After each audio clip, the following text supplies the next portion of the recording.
So this is day 2 of my self-improvement journey, and yes, I'm starting the series again, as I told in my previous video.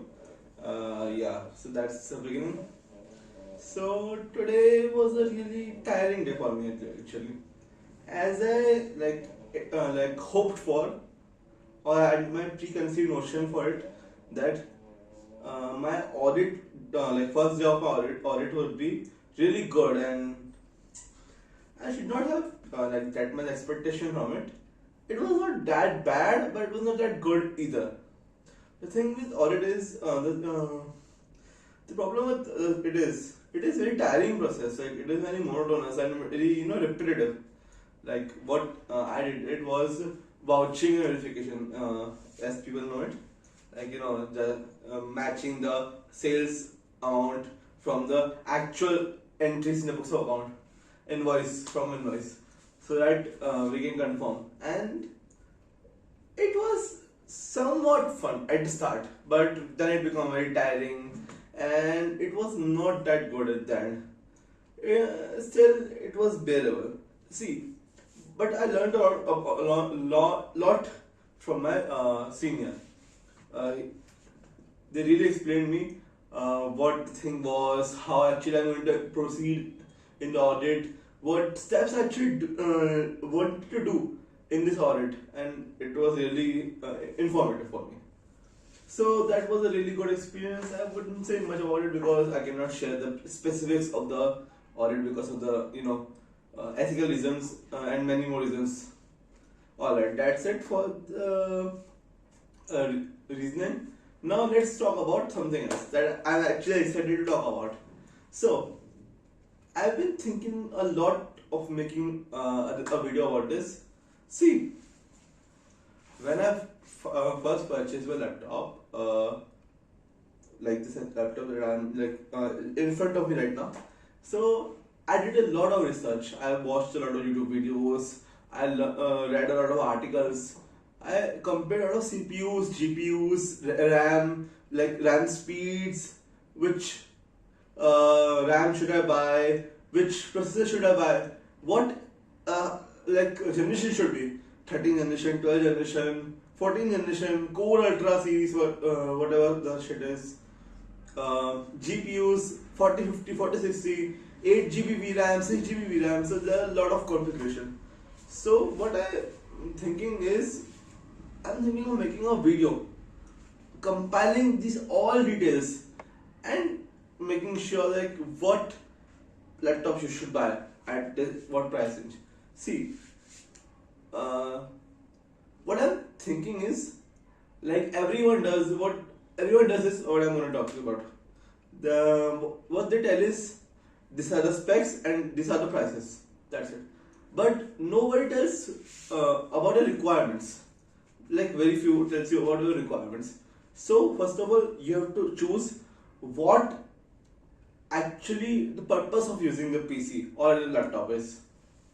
You can build a PC, you can purchase a laptop. So what is your purpose for it? First of all, that's a very important question. Like you want to do studying on it. See, for me, I just wanted a gaming laptop because I just wanted it. That's the thing. So I was very clueless, and it was a very pointless thing for buying a laptop. But see, what actually was the reasoning behind it is, I wanted a very powerful laptop that can do almost everything. Because what my previous laptop lacked, that is, it could not run many applications, and it sucked at multitasking. So this laptop solved pretty much everything. The battery is a bit of an issue, but yeah, that's the miss part my side. See, so that's it. Now the thing is, once you chose your purpose, like I wanted for studying, I wanted for office work, I wanted for gaming, proper gaming, entry level gaming, medium gaming, all of the things are options. But the thing is, after choosing the purpose, now you have to choose like what's your budget. Because budget is also very important. Because you can buy a gaming laptop for 50,000 also, and you can buy a gaming laptop for 2 to 3 lakhs also. So it all depends on your budget. For me, my budget was not a bit of constant, but it was a constant. It was a constant but it was not a big cursor. Like I could stretch it a little bit, but my needs are satisfied on a 50,000 laptop only. But still, I wanted to go for higher for future proofing.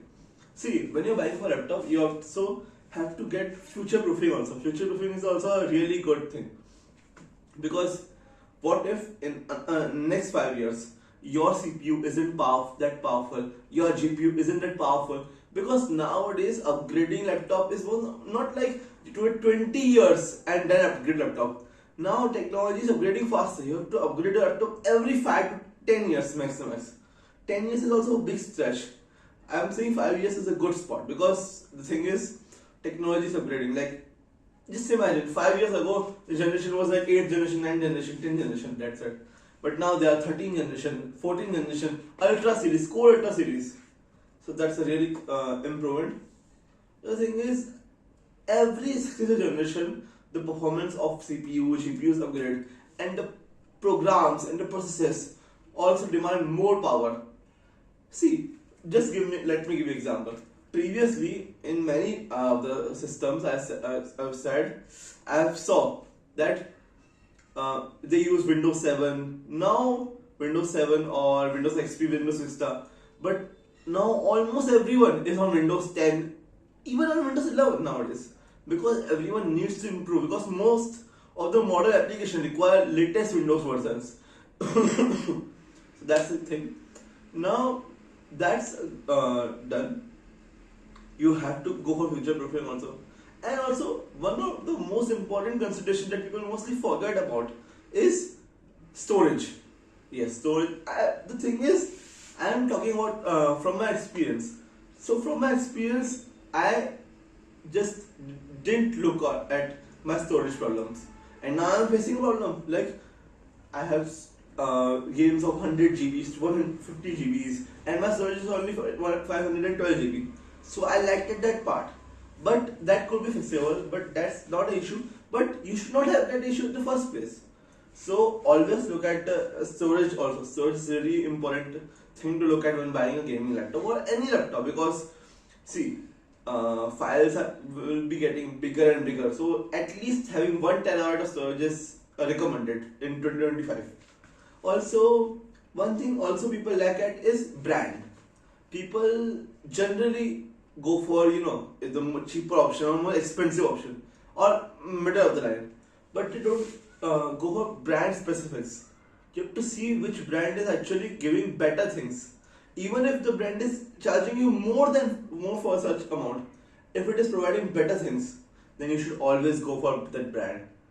Now, there's another side to the problem too. Some people are brand fanboys. What they do is they stick to particular brand. Like for example, they have preconceived notion about HP, so they will go for HP only, even though HP laptops suck in that range. Just for example, but they will still go for HP because in their mind HP is the best brand in the world. That's it. So you should not have preconceived notions in life also. Like whenever thinking about anything, you should not have preconceived notions. And I learned that part in the OC training. So that's a good send off to the video. I think that's it for the day. I just talked a lot of rubbish today because I didn't have that much content, but I was excited to talk about it, and I did talk about it, and it was really great. So thank you and bye.